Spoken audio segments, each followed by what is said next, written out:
Бирок мени Кудай кийгендиктен менин айтканым дүйнөдө закон болуп атат да, муну эч ким жокко чыгара албайт.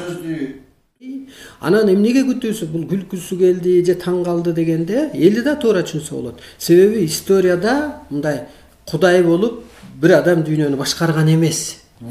Элдин башына күн түшкөн, кайсы улутка болсун. Мисалга монголдун башына күн түшкөндө Чыңгыз хан чыккан, Наполеон чыккан, Петр чыккан деген сыяктуу эле Манас чыккан. Азыр баатыр келсе, ал журтту куткара албайт. Анткени камап коет кылыч менен чыкса. Мисалга да, бир кезде бир кандайдыр бир журттун, бир нациянын, улуттун башына күн түшкөндө пайгамбар келген, ошол чөлкөмдө.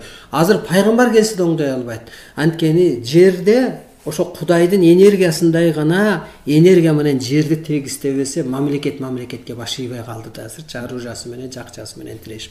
Ошондуктан бул Кудай энергиясы мага көрүнүш катарыга келген.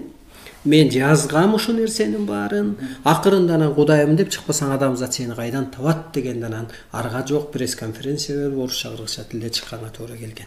Анан мен бүгүнкү күндө мен өзүмдү Абдылдаев Арстанмын деп санабайм.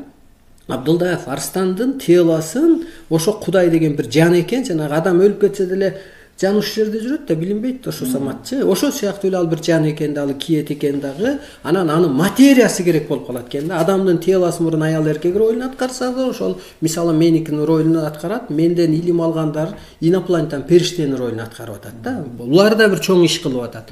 Эми бул кандай десе, мисалга кыргыз улуу деген ушул мисалга көзү тиет да. Ооба. Ал энергияда.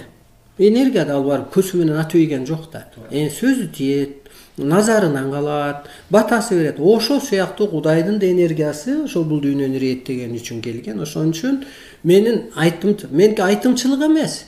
Меники айтканым орундалат. Аалам күчтөр ошону от, суу, таш, көзгө көрүнбөгөн күчтөр аткарат. Сиз айтпайсыз. Сиз буйрук менен өзүңүз сүйлөйсүз. Мен мисалга булутту минтип туруп колум менен мындай материя катары жылдырып кое алам. Бул мага буйрулган. Мисалга да, муну эч ким аткара албайт. Анткени бул касиет, муну эч ким биринен ким тартып ала албайт. Ошон үчүн кыргыз улуу деп атканы ошо да.